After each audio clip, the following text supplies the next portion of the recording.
لقد كان لكم في رسول الله أسوة حسنة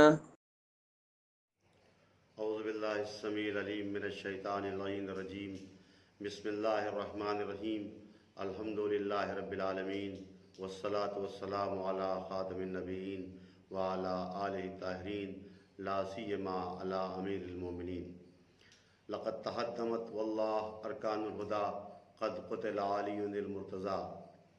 حضرات، 19ویں ماہ رمضان کی رات آ گئی جب کائنات کا امیر عین محراب عبادت میں خاک و خون میں غلطاں ہو گیا۔ آج ہی کی رات تھی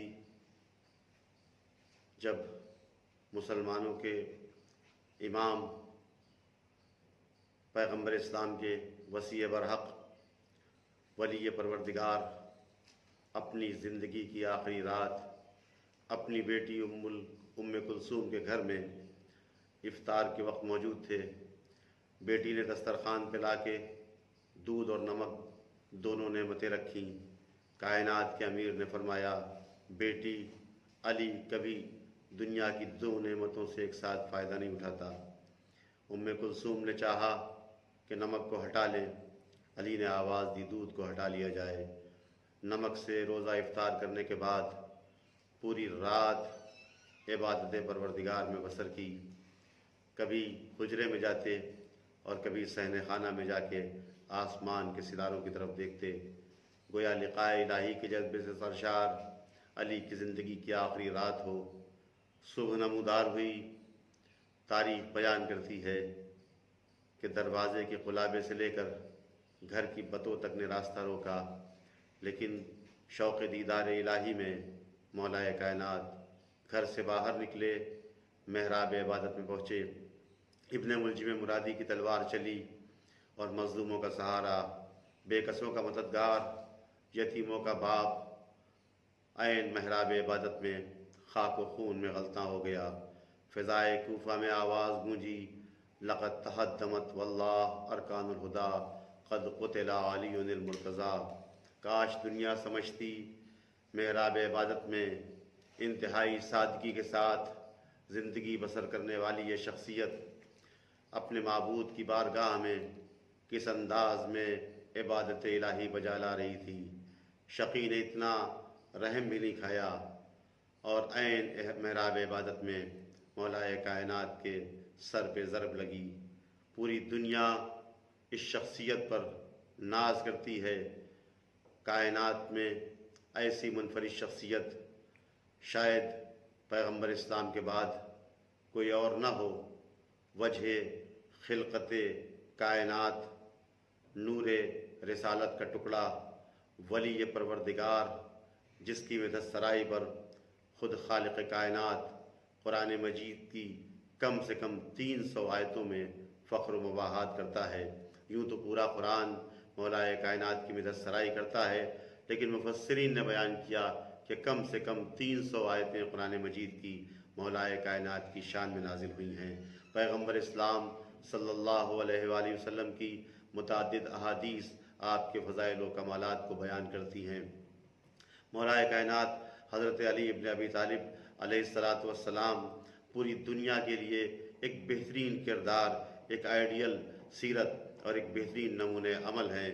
زندگی میں اگر دیکھا جائے تو شاید اتنی فضیلتیں اور اتنے شرف کسی اور کو نصیب نہ ہوئے ہوں۔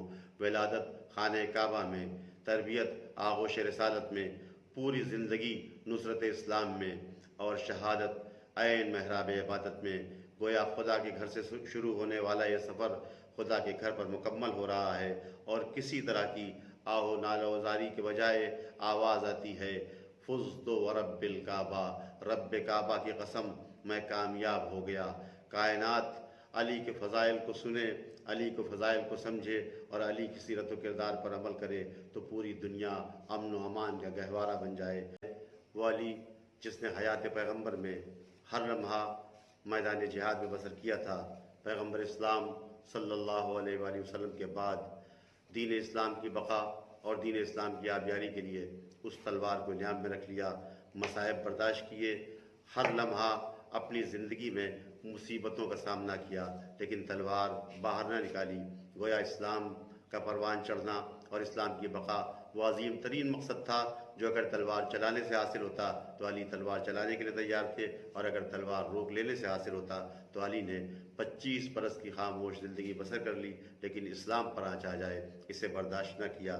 دین اسلام کا یہ عظیم ترین مجاہد جسے پیغمبر اسلام کے بعد دنیا کے تمام انسانوں پر برتری حاصل تھی، آج کی صبح عین مسجد کوفہ کی محراب میں خاک و خون میں غلطاں ہو گیا اور پوری دنیا داغ یتیمی برداشت کرنے پر مجبور ہو گئی۔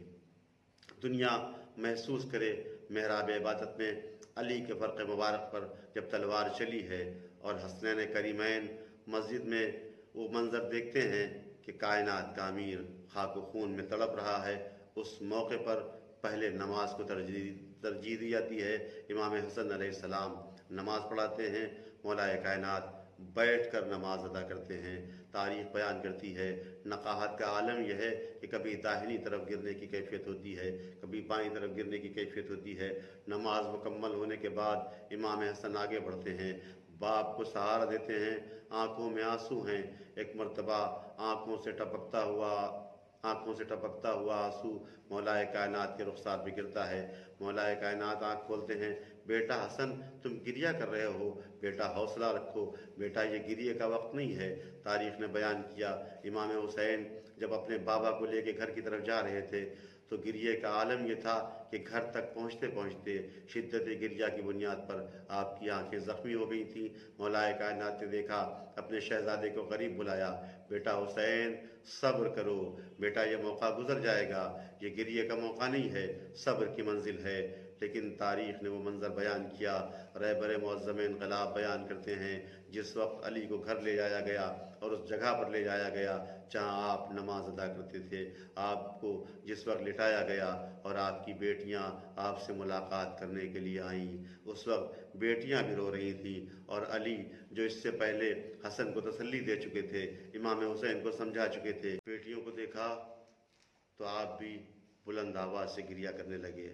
گویا آپ صبر اور بیٹیوں کی داغ یتیمی آپ سے برداشت نہ ہوا، لیکن دل چاہتا ہے عرض کریں مولا، کوفے میں زینب کی یتیمی آپ سے دیکھی نہ گئی، ام کلثوم کی بے کسی آپ سے دیکھی نہ گئی، آئیے ذرا کربلا میں آئیے، عصر عاشور آپ کا لال حسین صحرائے کربلا میں زخموں سے چور پڑا ہے اور آپ کی بیٹی زینب ایک بلندی پر کھڑی ہوئی یہ منظر دیکھ رہی ہے کہ شمر لعین کند خنجر لیے ہوئے پشت قفا سے زینب کے ماں جائے کو ذبح کر رہا ہے۔ زینب کسے پکارے، کسے آواز دیں، زینب تڑپتی رہ گئی اور زینب کا بھائی پیاسا ذبح کر دیا گیا۔ سیعلم الذین ظلموا ای منقلب ینقلبون۔